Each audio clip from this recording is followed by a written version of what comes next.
प्रधानमंत्री मोदी आज असम और पश्चिम बंगाल के दौरे पर जाएंगे। पीएम मोदी असम और बंगाल की जनता को कई परियोजनाओं की सौगात देने वाले हैं।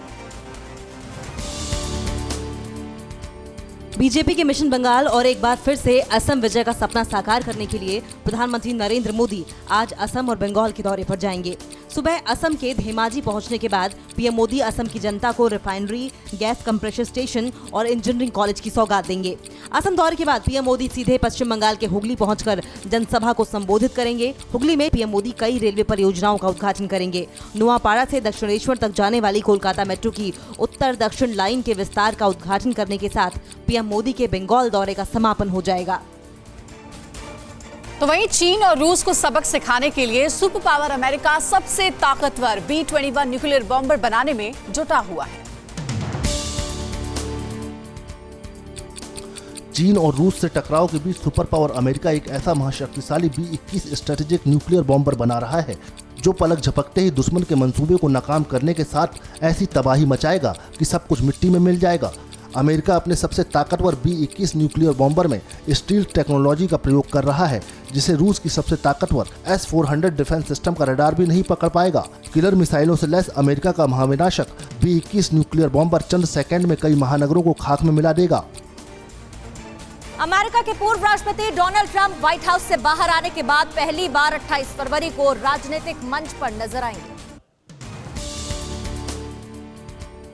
अमेरिका में 2 बार महाभियोग की कार्रवाई का सामना कर चुके अमेरिका के पूर्व राष्ट्रपति डोनाल्ड ट्रंप 28 फरवरी को राजनीतिक मंच पर नजर आएंगे। व्हाइट हाउस के बाहर आने के बाद ट्रंप पहली बार रिपब्लिकन समर्थकों के बीच भाषण देते नजर आएंगे। अपने भाषण में ट्रंप अमेरिकी राष्ट्रपति जो बाइडेन की नीतियों पर निशाना साध सकते हैं।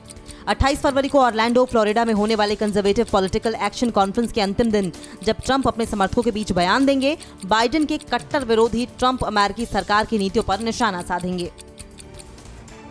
इधर म्यांमार में सैन्य तख्तापलट के खिलाफ प्रदर्शन और तेज होता जा रहा है। सेना के जुल्मों के बावजूद लोग पीछे हटने को तैयार नहीं। म्यांमार की सड़कों पर सेना और जनता के बीच जबरदस्त संग्राम छिड़ा हुआ है। म्यांमार के दूसरे सबसे बड़े शहर मांडले में 2 प्रदर्शनकारियों की मौत के बाद पूरे देश में जोरदार प्रदर्शन हो रहे हैं। उधर म्यांमार की राजधानी नेपिता में सुरक्षा बलों की गोलीबारी में मारी गई महिला के अंतिम संस्कार में लोगों का सैलाब उमड़ पड़ा। सुरक्षा बलों ने प्रदर्शन के दौरान युवती के सिर पर गोली मार दी थी। सेना के तख्ता पलट और कत्लेआम के खिलाफ जनता ने क्रांति का बिगुल फूंक दिया है। दुनिया के कई देशों ने म्यांमार आर्मी की निंदा की है और उसके खिलाफ कार्रवाई की तैयारी में है।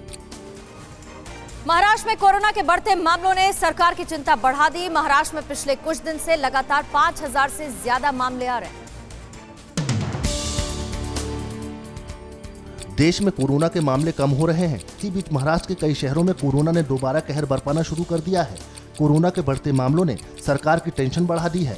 सीएम उद्धव ठाकरे ने राज्य के कई शहरों में नाइट कर्फ्यू लगाने का ऐलान किया है। मुख्यमंत्री उद्धव ठाकरे ने राज्य में आज से भीड़ भाड़ वाले सारे राजनीतिक और धार्मिक कार्यक्रमों पर पाबंदी लगाने का ऐलान किया है। उन्होंने कहा है कि हालात नहीं संभले तो राज्य में फिर लॉकडाउन लगाया जा सकता है। महाराष्ट्र में कल 6971 कोरोना का नए केस सामने आए हैं। पिछले 10 दिनों में मरीजों की संख्या तेजी से बढ़ी है। 12 फरवरी से 21 फरवरी तक राज्य में 47,979 नए केस मिले हैं। तो वहीं देश में कोरोना के मामले एक बार फिर तेजी से बढ़ रहे हैं। महाराष्ट्र, केरल और पंजाब में कोरोना के न्यू स्ट्रेन फैलने के संकेत मिले हैं।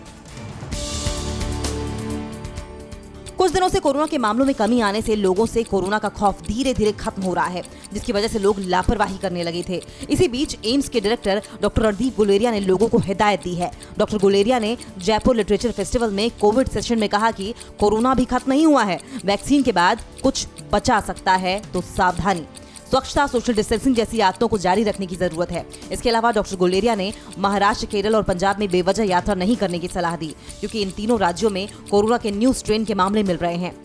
परवाह देश की, सोमवार से शुक्रवार रात 10 बजे TV9 भारतवर्ष पर।